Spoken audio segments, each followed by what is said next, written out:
Alors, il y a des diagonales qui sont visibles sur l'image. Ça indique qu'il s'agit d'un fichier lié. Quand vous importez une image sans cocher l'option lié, vous n'aurez pas les diagonales. Ça veut dire que le fichier peut même disparaître du disque dur, être modifié de n'importe quelle manière. Illustrator s'en occupera pas.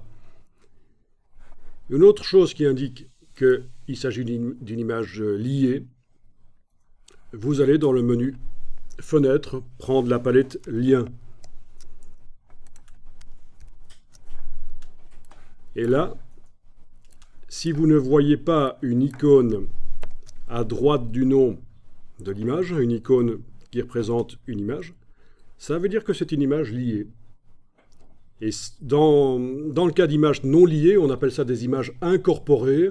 Vous n'aurez pas la diagonale et vous aurez une icône ici qui indique qu'il s'agit d'une image qui est dans le fichier Illustrator.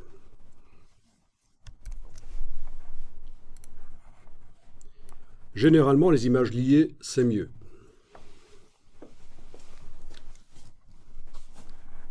C'est mieux pourquoi?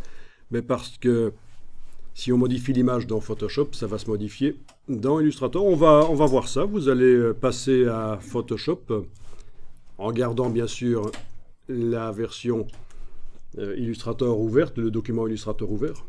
Vous repassez dans Photoshop temporairement et on va aller modifier quelque chose ici. De manière non destructive.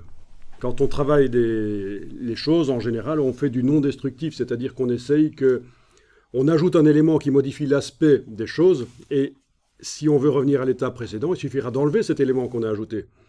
L'élément qu'on va ajouter ici pour modifier l'image, c'est par exemple un calque de réglage dans Photoshop. Donc c'est comme ça qu'on travaille actuellement. On n'est plus dans les années 90 où on faisait de la retouche destructive. On modifiait réellement les pixels. Ici, on ajoute un filtre par-dessus les pixels. Ça modifie leur aspect. Si on veut récupérer l'aspect original du pixel à un certain moment, on retire le filtre tout simplement. Enfin, je parle de filtre, mais ce qu'on va faire ici, c'est un filtre spécial, un calque de réglage. Est-ce que vous voyez la palette des calques dans Photoshop? Sinon, vous faites Fenêtre calque. Dans le bas de la palette des calques de Photoshop, vous avez cette icône-ci. Vous cliquez sur elle. Et vous allez demander, par exemple, un réglage de teinte saturation. Vous avez un panneau propriétés qui a dû apparaître quelque part sur l'écran. Et dans la palette des calques, vous voyez qu'un calque s'est ajouté au-dessus du calque des pixels, un calque de réglage de type teinte saturation. Voilà, donc vous allez jouer sur les deux curseurs teinte et saturation de manière à obtenir une couleur qui vous botte. Voilà. Vous pouvez faire un réglage extrême ici pour la démonstration. Donc jouez sur le curseur teinte et saturation, pas luminosité parce que là ça ne marche pas bien dans ce réglage, dans ce calque de type teinte saturation. Pour modifier les luminosités, on utilise d'autres manières dans Photoshop. Mais ce n'est pas une formation Photoshop, je ne vais pas expliquer énormément de choses. Le fait est que voilà, on a ajouté un calque de réglage dans Photoshop. Seul le format Photoshop peut enregistrer des calques. Et ça tombe bien, on est en train de travailler le document qui est enregistré au format Photoshop, justement. Donc, le fichier va pouvoir intégrer ça. Il suffit de faire fichier enregistré. Bien sûr, je n'enregistre pas sous, je ne change pas le nom, puisque Illustrator regarde ce fichier avec le nom qu'il a actuellement. Je ne dois pas changer son nom. Je mets à jour le fichier sur disque dur en faisant fichier enregistré, tout simplement.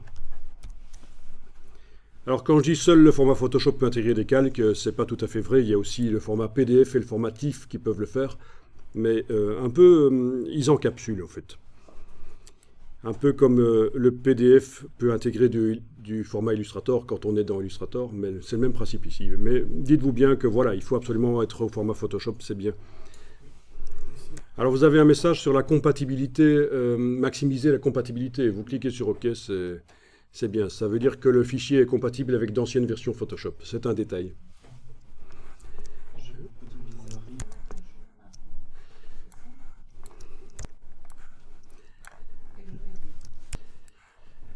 Donc, en permanence, Illustrator regarde ce qui arrive au fichier sur disque dur et vous venez de modifier par Photoshop le fichier sur disque dur et il demande « Faut-il tenir compte de ces modifications ?»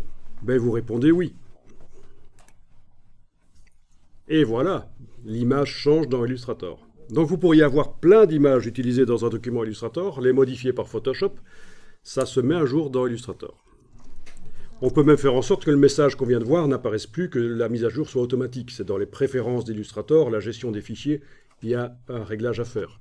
On ne va pas le faire ici, ça n'a pas d'importance pour commencer, mais sachez que ce message, on peut l'éviter et faire la mise à jour toute seule. Dès que Illustrator repère que le fichier a été modifié sur le disque dur, il fait la mise à jour. Il modifie l'image dans son document Illustrator.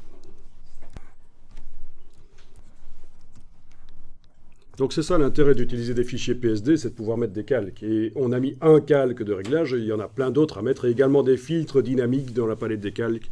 Enfin, les images pixels peuvent être modifiées évidemment de 36 manières dans Photoshop. C'est un logiciel qui est fait pour ça.